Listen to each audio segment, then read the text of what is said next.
तेलंगाना के वजीर आला रेवंत रेड्डी ने अजमेर में ख्वाजा मोइनुद्दीन चिश्ती के 812वें उर्स के मौके पर खिलाफ मुबारक रवाना किया। राजस्थान के अजमेर में वाक़े आलमी शोहरत याफ्ता ख्वाजा मोइनुद्दीन हसन चिश्ती रहमतुल्लाह अलैह का 812वां उर्स मनाया जा रहा है। इस मौके पर वजीर आला तेलंगाना रेवंत रेड्डी ने तेलंगाना हुकूमत की जानिब से खिलाफ मुबारक रवाना किया। ये चादर हजरत ख्वाजा मोइनुद्दीन चिश्ती के उर्स के मौके पर चढ़ाई जाएगी। इस मौके पर साबिक वजीर मोहम्मद अली शब्बीर, MLA वेमुला वीराशम के सत्या नारायणा व दीगर कायदीन भी मौजूद थे।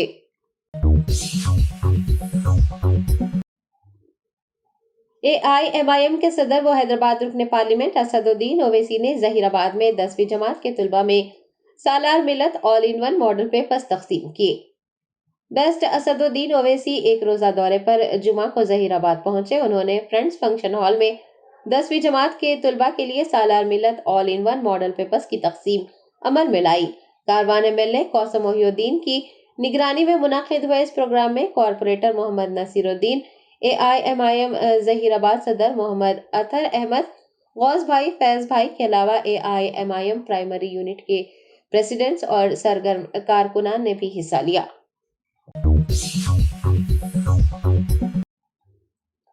तेलंगाना के नायब वजीर आला मल्लू भट्टी विक्रमार्का ने यदाद्री थर्मल पावर स्टेशन के तामीराती कामों पर एक जायजा इजलास तलब किया। डॉक्टर BR अम्बेडकर सेक्रेटेरिएट में डिप्टी CM भट्टी विक्रमार्का ने एक जायजा इजलास तलब करते हुए यदाद्री थर्मल पावर स्टेशन के तामीराती कामों का जायजा लिया। ओहदेदारों से इस सिलसिले में तफसीलात हासिल की। इजलास में महकमा तवन्नाई के प्रिंसिपल सेक्रेटरी SAM रिजवी के अलावा BHEL के ओहदेदार भी मौजूद रहे।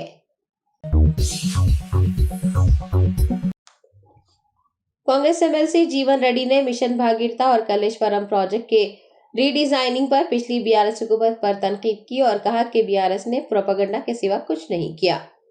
कांग्रेस पार्टी के दफ्तर गांधी भवन में MLC जीवन रेड्डी ने मीडिया के नुमाइंदों से मुखातिब करते हुए BRS लीडर बिलखुसूस KTR पर नुक्ताचीनी की और कहा कि KTR शिकस्त कबूल नहीं कर पा रहे हैं। उन्होंने मिशन भागीरथा को बड़ा घोटाला करार देते हुए कहा कि कलेश्वरम के रीडिजाइनिंग के नाम पर सिर्फ कमीशन हासिल किया गया। साबिका हुकूमत ने SC सब प्लान को SC डेवलपमेंट फंड में तब्दील करते हुए फंड्स भी मुंतकिल कर दिए। जीवन रेड्डी ने आइंदा लोकसभा इंतखाबात में BRS की शिकस्त को यकीनी करार देते हुए कहा कि लोकसभा इंतखाबात में BRS की जमानत जब्त हो जाएगी। వాళ్ళు చేసిన పనులకు అనుగుణంగా ప్రచారం చేసుకోలేకపోవడంతో ఓటమి పాలైనట్టు పేర్కోవడం ఆశ్చర్యం కలుగుతుంది. అంటే నిజంగా వాళ్ళకి ఇంకా కూడా జ్ఞానోదయం రాకపోవడం దురదృష్టకరం. అసలు వాళ్ళు చేసుకున్నదే ప్రచారం తప్ప పనులు చేయలే కాబట్టి ఈ పరిస్థితి ఎదురైందని చెప్పంటున్నాను నేను. ఎంతవరకు ఏదైతుందో వాళ్ళ నియంతృత్వ పోకడలు, అహంకార కుటుంబ పాలనతోని వాళ్ళు ప్రజలకు దూరమై, అసలు వాస్తవంగా ఏదైతుందో ప్రభుత్వం అంటే ప్రజలు ప్రభుత్వ సంబంధాలు కొనసాగినప్పుడు మాత్రమే మనం ఆశించిన ఫలితాలు పొందుతాం. నువ్వు ప్రగతి భవన్ ఏదైతుందో గడిల పాలన చేసి అసలు పాలన అనేదే లేకుండా మాకు ప్రచారం లేకుండా ఓడిపోయాం. నువ్వు అమలు చేసింది ఏంటి అనేది నీకు ప్రచారం జరగలేదు. ఇవాళ ఏదైతుందో ఇవాళ ఏ ఉద్యమ లక్ష్యాలతోని తెలంగాణ రాష్ట్రం ఏర్పాటు కాబడడం జరిగిందో అసలు ఉద్యమ లక్ష్యాలన్నీ నీరుగార్చి మీకు నిధులు, నీళ్లు, నియామకాలు ఇవన్నీ మనకు తెలిసిన అంశాలే చెప్పంటున్నాను. నీ కమిషన్ల కకృతితో ఏదైతుందో ఇవాళ ఈ కాళేశ్వరం ప్రాజెక్టు రీడిజైనింగ్ అనే నెపంతో రాష్ట్రాన్ని అప్పుల ఊబిలోకి నెట్టడం జరిగింది. సిమిలర్లీ యాదాద్రి పవర్ ప్రాజెక్ట్ అంటే వాస్తవంగా ఉద్యమ సమయంలో పిట్టి హెడ్ లో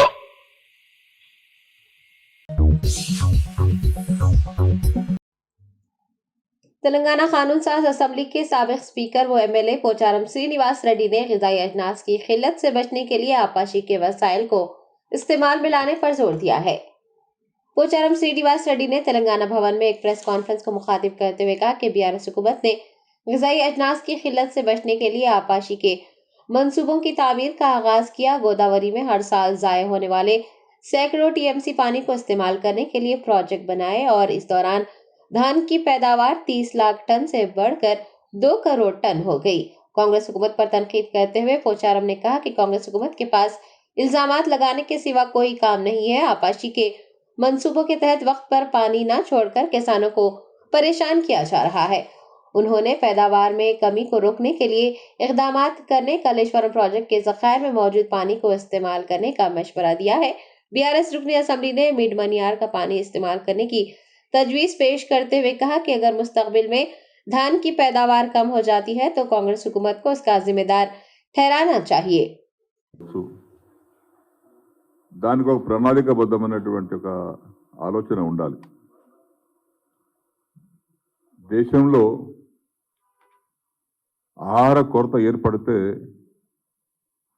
మన దేశానికి ఆహార సప్లై చేసేటువంటి దేశం మరొకటి ఉండదు. అందుకే ప్రతి రాష్ట్రం స్వయం సమృద్ధిగా ఉండాలన్న ఉద్దేశంతో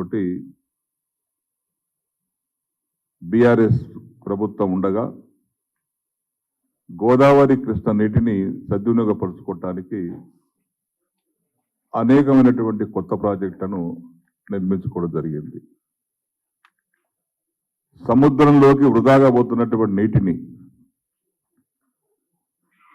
సెంట్రల్ వాటర్ కమిషన్ యొక్క రిపోర్ట్ ఆధారంగా గోదావరిలో నీరు గత 45 సంవత్సరాల రికార్డు తీస్తే 1600 నుంచి 1700 టీఎంసీ నీరు వృధాగా పోతుంది సముద్రంలోకి. దాన్ని ఎవరు పట్టించుకోలే. తెలంగాణను రాను రాను ఎడారిగా మార్చారు.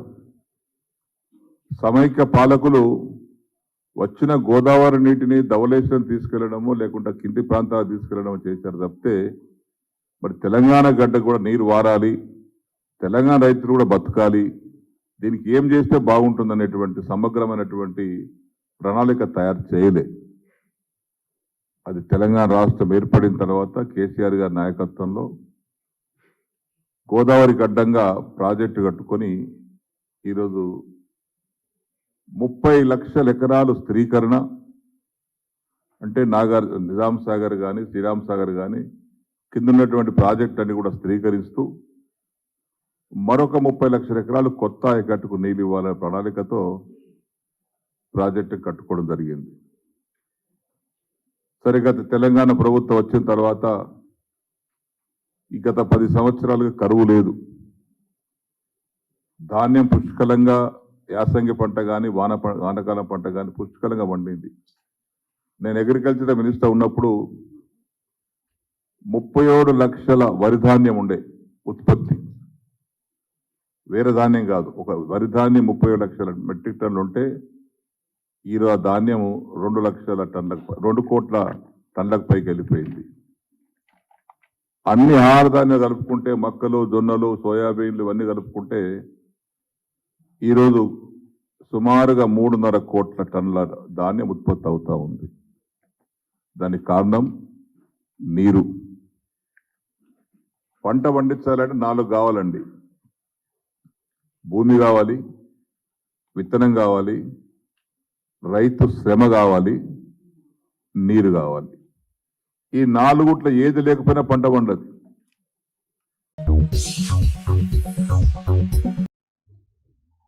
मजलिस बचाओ तहरीक के तर्जुमान अमजदुल्ला खान खालिद ने तारीखी मक्का मस्जिद में नमाज जुमा की अदायगी के बाद मुसल्लियों से मुलाकात की। तेलंगाना असम्बली इंतखाबात में याकुतपुरा असम्बली हल्के के कंटेस्टेड एमएलए अमजदुल्ला खान खालिद इंतखाबात में शिकस्त के बावजूद भी अवाम के दरमियान रहते हुए उनके मसाइल की यकसुई का सिलसिला जारी रखे हुए हैं और वो मुख्तलिफ इलाकों में लोगों से मुलाकात करते हुए उनके मसाइल के हल के लिए नुमाइंदगी करते भी देखे जा रहे हैं। उन्होंने जुमा को तारीखी मक्का मस्जिद में नमाज जुमा अदा की और फिर मुसल्लियों से मुलाकात की। इस मौके पर अमजदुल्ला खान खालिद को तहनीत पेश करते हुए नेक ख्वाहिशात का इजहार किया गया है।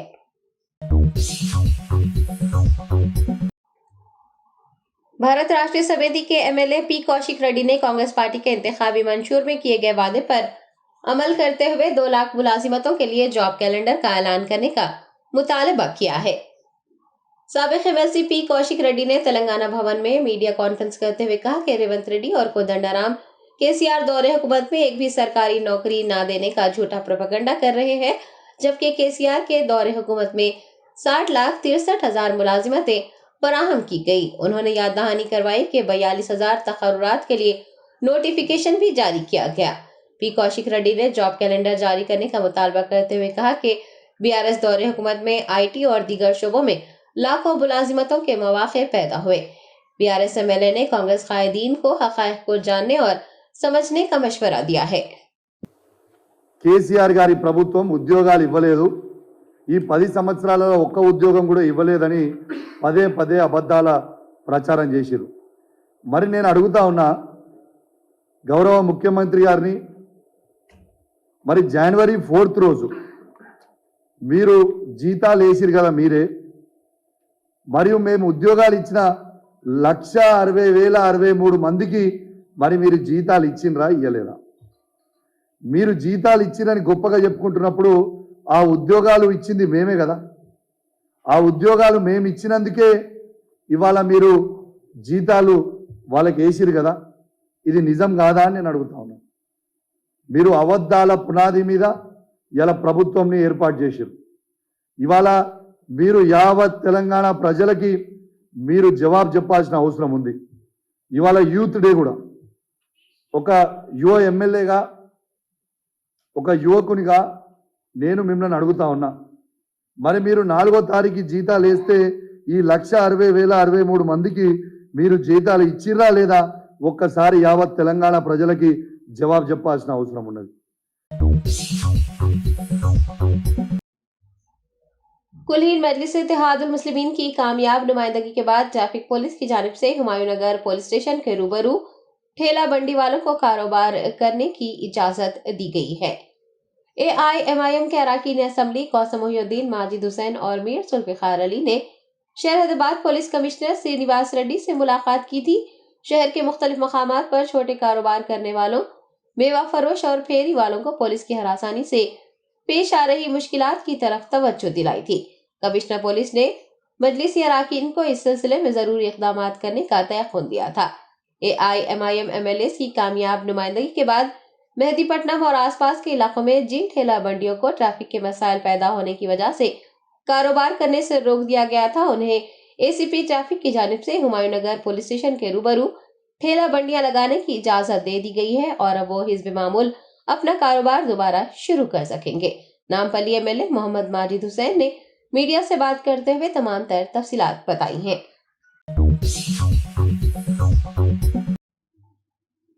एआईएमआईएम याकुतपुरा की जानिब से 10वीं जमात के तुलबा के लिए मुफ्त ट्यूशन क्लासेस मुनक्किद करने का ऐलान किया गया है। बेस्ट असदुद्दीन ओवैसी की हिदायत पर और याकुतपुरा एमएलए जाफर हुसैन मिराज की जेर क़यादत हल्का असम्बली याकुतपुरा के एसएससी के तुलबा को इम्तिहानात में अच्छे निशानात हासिल करने में मदद के लिए मुफ्त ट्यूशन क्लासेस का एहतमाम करने का ऐलान किया गया है। एआईएमआईएम याकुतपुरा की जानिब से माहिर और तजुर्बेकार असातिज़ा की रहनुमाई में मुफ्त ट्यूशन क्लासेस 15 जनवरी से शुरू हो रही है। ये tuition classes Gausia memorial high school, Bhavani Nagar road number 9 और जावेद हाई स्कूल वाक़े मादनापेट में शुरू होगी। ट्यूशन क्लासेस के औकात शाम 5 बजे तक 8 बजे तक रहेंगे। हल्का असम्बली याकुतपुरा की आवाम से ख्वाहिश की गई है कि वो मुफ्त ट्यूशन क्लासेस में अपने बच्चों की शिरकत को लाजमी बनाएं और अपने बच्चों के रोशन मुस्तकबिल के लिए इस सहूलत से इस्तेफादा हासिल करें।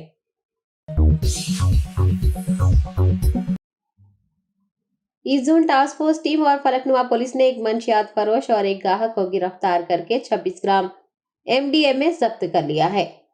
तफसीलात के मुताबिक east zone task force team ने फलकनुमा पुलिस टीम के साथ कार्रवाई करते हुए नाइस होटल वटापल्ली के करीब एक मंशियात फरोश को उस वक्त गिरफ्तार कर लिया जब वो एक शख्स को मंशियात फरोख्त कर रहा था। South zone DCP Sai Chaitanya ने मीडिया को बताया कि मोहम्मद आमिर ने, जो कि रियल स्टेट एजेंट के तौर पर काम करता है, अपने अखराजात को पूरे करने के लिए हैदराबाद में एमडीएमए फरोख्त करने का फैसला किया। उसने मुंबई में अरशद नामी एक शख्स से 26 ग्राम एमडीएमए खरीदा और फिर हैदराबाद लौट गया। आज सुबह जब वो एमडीएमए फरोख्त करने की कोशिश कर रहा था तो पुलिस ने उसे हिरासत में ले लिया। डीसीपी ने बताया कि मंशियात फरोख्त करने वाले मुंबई का रेहान पटेल उर्फ अरशद मकरूर है और पुलिस उसकी तलाश कर रही है। गिरफ्तार अफराद के कब्जे से 3,12,000 रुपये मालियती, 26 ग्राम MDMA, 2 मोबाइल फोन और एक मोटरसाइकिल समेत एक इलेक्ट्रॉनिक वेटिंग मशीन जब्त कर ली गई है। हमारा ईस्ट जोन टास्क फोर्स और फलकनामा पुलिस ने एक ड्रग सप्लायर को पकड़ा था और सप्लायर और ड्रग कंज्यूमर दोनों को पकड़ा था। इसमें एक्चुअली इशू पे ये है कि अक्यूज जो है मोहम्मद आमिर, जो ड्रग सप्लायर ड्रग पेडलर है, जो यहाँ का रियल एस्टेट भी धंधा करते हैं, वो वट्टपल्ली का रहने वाले हैं। और जो यहाँ पे कंज्यूमर है जुबैर है, ये भी अशमाबाद केशवगिरी पे रहते हैं। तो हम लोग आज तो 26 ग्राम MDMA मिथिलीन डाइऑक्सी मेथाम्फेटामिन को इन लोग से बरामद किया था, पकड़ा गया। तो असली क्या इश्यू है कि केस में हम लोग कुछ ड्रग कंज्यूमर्स को मॉनिटर कर रहे थे, उन लोग का बिहेवियर और वो चीज़ में। एंड ये अक्यूज जो है मोहम्मद आमिर, ये पहले फोटोग्राफी का काम करते थे और मुंबई गया आर्टिस्ट बनने के लिए और कुछ और मूवीज पे ट्राई करने के लिए गए थे। वहाँ पे सक्सेसफुल नहीं हुआ, बट वहाँ पे इनको ये नशा का आदत हुआ, तो फिर वापस आ गया। यहाँ पे रियल एस्टेट का काम कर रहे थे, तब भी उसको एक पहले चीज नशा हो गया और दूसरा चीज वो अपना हाई लिविंग जो मुंबई पे देखा था उसके लिए यहाँ पे पैसा नहीं हो पा रहा, तो उन्हें प्लान बनाया कि यहाँ से जाएंगे। सिकंदराबाद एक्साइज पुलिस ने सिकंदराबाद रेलवे स्टेशन पर भारी मिकदार में गांजा जब्त करते हुए 4 अफराद को हिरासत में ले लिया। तफसीलात के मुताबिक 4 रुकनी टोली पड़ोसी रियासत आंध्र प्रदेश के विशाखापट्टनम से 50 किलो गांजा लेकर सिकंदराबाद रेलवे स्टेशन पहुंची। सिकंदराबाद एक्साइज पुलिस ने रेलवे स्टेशन पर तलाशी के दौरान 4 अफराद के कब्जे से 50 किलो गांजा बरामद करते हुए उन्हें हिरासत में ले लिया। యూనిట్ లో నిన్న తనిఖీలు జరిపించాము, పర్టికులర్గా సికింద్రాబాద్ రైల్వే స్టేషన్ సరౌండింగ్స్లో జరిగాయి. ఇందులో మొత్తము 2 కేసెస్ డిటెక్ట్ అయ్యాయి. ఒక కేసు ఏమో వైజాగ్కి సంబంధించిన జనాల వాళ్ళు 3 మనము పట్టుకోవడం జరిగింది. వాళ్ళ దగ్గర నుంచి 40 కేజీల గాంజా రికవర్ చేసాము. వాటి విలువ వచ్చేసి మొత్తం 10 లక్షలు. వీళ్ళు 3 ఒకటే ఫ్యామిలీకి సంబంధించిన వాళ్ళు, జోగి నాయుడు, లావణ్య అండ్ కిరోమణి అని. అయితే వీళ్ళు అక్కడ 2,750 రూపాయల కేజీ కొని ఇక్కడ వచ్చేసి 20 నుంచి 25,000 రూపాయలకు కేజీ అమ్ముతున్నారు. లోకమాన్య తిలక్ ట్రైన్లో వచ్చినట్టు మనకు సమాచారం ఉంది. ఈ కేసు వచ్చేసి మన సికింద్రాబాద్ ఎక్సైజ్ స్టేషన్ వాళ్ళు డిటెక్ట్ చేశారు. ఇంకొక కేసు ఉంది, ఆ కేసులో వచ్చేసి 8 కేజీలు సీజ్ చేశాము. అతడు బిహారీ వాసి, అతను కూడా మాతా టెంపుల్ సికింద్రాబాద్ రైల్వే స్టేషన్ దగ్గరలోనే పట్టుకోవడం జరిగింది. దీని విలువ వచ్చేసి 2 లక్షలు. ఇతని పేరు వివేక్ సాహని, సమస్తీపూర్ బిహార్ స్టేట్కి సంబంధించిన వ్యక్తి.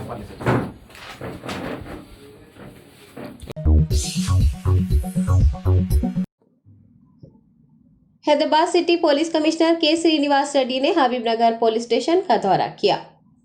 हबीबनगर पुलिस की जानिब से लापता नौजवान लड़की की गुमशुदगी की रिपोर्ट दर्ज न करने और फिर लड़की की नाश दस्तयाब होने के मामले का इल्म होने पर सीपी हैदराबाद के श्रीनिवास रेड्डी हबीबनगर पुलिस स्टेशन पहुंचे। उन्होंने इस मामले की तफसीलात हासिल की।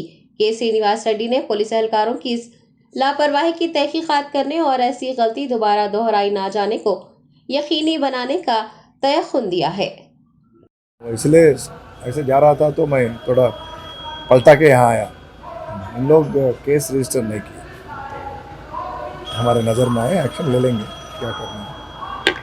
और पुलिस स्टेशन का हालत भी देखे, कैमरास वगैरह फंक्शन कर रहे हैं, लेकिन कुछ चीज़ें कमी है, तो हम उसके बारे में उन लोगों को बताते हैं और अच्छा मेंटेन कर सकते हैं पुलिस स्टेशन का ये सिस्टम में। ये अपडेट नहीं है कुछ रिकॉर्ड्स, ये है। हम लोग बोलेंगे उसको, हम समझाएंगे। अभी पहले में शुरू में तो समझाएंगे, बाद में इन लोग को पूरी तरह ध्यान लगा के काम करना पड़ता है। सर, वो लड़की कब से मिसिंग था? पुलिस स्टेशन में कंप्लेंट कर रहे थे? नहीं, अभी देखा मैं, मीडिया में पुलिस अभी देखा और इंटरेक्ट भी किया यहाँ के रिसेप्शन पीसी से। ये भी है कि यहाँ रिसेप्शन पीसी कोई फिक्स्ड नहीं है, तो अलग अलग आदमी, अलग अलग कांस्टेबल अलग अलग दिन में बैठ रहे, वो अच्छा नहीं है। तो बता दिया हमारे SHO को तो वो 10th को हमको कंप्लेंट आए हैं, तो हम लोग दिए, फिर फ़ोटो भी लगा के दिए, लेकिन रजिस्टर नहीं किए। तो उसका वजह बोलते हैं कि आधार कार्ड नहीं दी। आधार कार्ड की ज़रूरत नहीं, पहले तो वुमेन मिसिंग करना था। अभी पता चला कि वो लेडी अभी वो मोइनाबाद एरिया में डेड बॉडी जैसा निकला।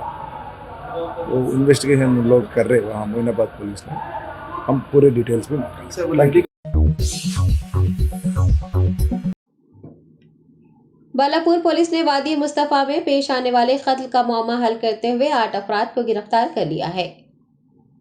बालापुर पुलिस हदूद के वादी मुस्तफा इलाके में मुबारक नामी एक रॉडी शीटर के कत्ल की वारदात पेश आई थी। पुलिस ने अंदरून 2 दिन कार्रवाई करते हुए 8 अपराध को हिरासत में लिया है।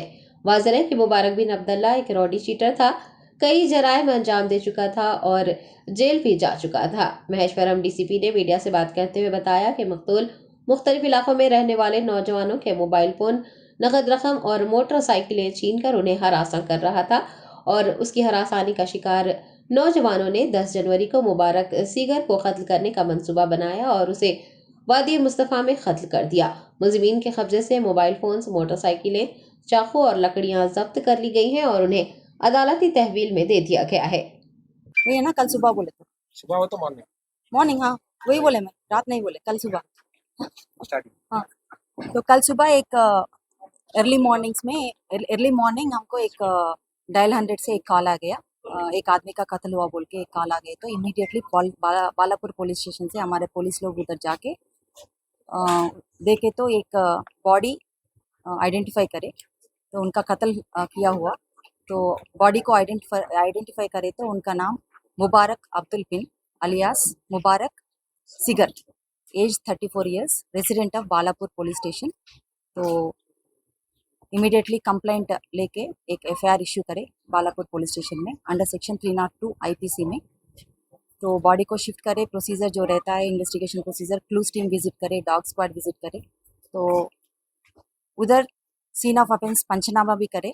उधर सीन में हमको एक बेसबॉल बैट जो टूटा हुआ है वो मिला और एक बड़ा स्टिक, उनका एंड में एक नेल भी है, पूरा ब्लड भी है उसमें। तो वो पूरा सीज करके इमीडिएटली ये अक्यूज्ड को अप्रहेंड करने के लिए एसओटी जॉइंट ऑपरेशन का मुरली सर के गाइडेंस में और हमारा एडिशनल डीसीपी सत्यनारायण गारू और एसीपी महेश्वरम, बालापुर इंस्पेक्टर और जंगैया इंस्पेक्टर, पूरा टीम्स अक्यूज्ड को अरेस्ट करने के लिए भी जाए। तो फिर इंक्वेस्ट करने के बाद तो ये accused A1 to A4, A1 के घर में, A2 के घर में हमको मिला है।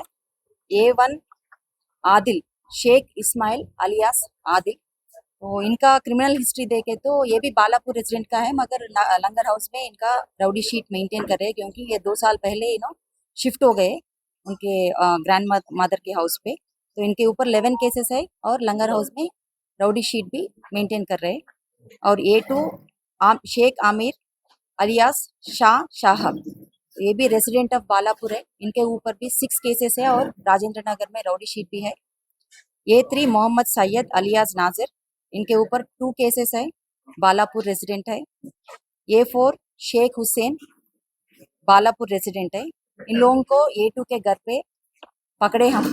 तो पकड़ने के बाद उन लोगों के पास हम ये जो ब्लड स्टेन का जो क्लॉथ्स क्राइम में यूज करे वो सीज करे और वेपन्स जो चाकू रहते 4 वेपन्स यूज करे। पूरा ब्लड स्टेन भी उनके वो वेपन्स के ऊपर है और 3 मोबाइल फोन्स भी सीज करे। तो ये जब हो रहा था तो फिर हमारा इंफॉर्मेशन के हिसाब से एसओटी और हमारा Balapur law and order police जो डिप्लॉय करे हम, सो उनके वो लोग फिर A5 to A8 को फिर A5 के रेसिडेंस में पकड़े इनको। A5 अब्दुल फरीद खान और A6 Syed Kaza, A7 Syed Ilyas, A8 Mohammad सामिर। ये पूरा बालापुर के लोग हैं। आदिल के जान पहचान के लोग हैं। आदिल जो A1 है जान पहचान के लोग हैं। तो इन लोगों को सबको हम पकड़ के इनके पास ये A5 to A8 के पास हम 4 बाइक्स, 3 स्कूटी और एक पल्सर और ब्लड स्टेन जो क्लॉथ्स रहता उनको भी सीज करें और हम ये इन लोगों को कल रात अरेस्ट करें, अभी रिमांड को भेज रहे हैं। तो ये मोडस ऑपरेंडी ये जो क्राइम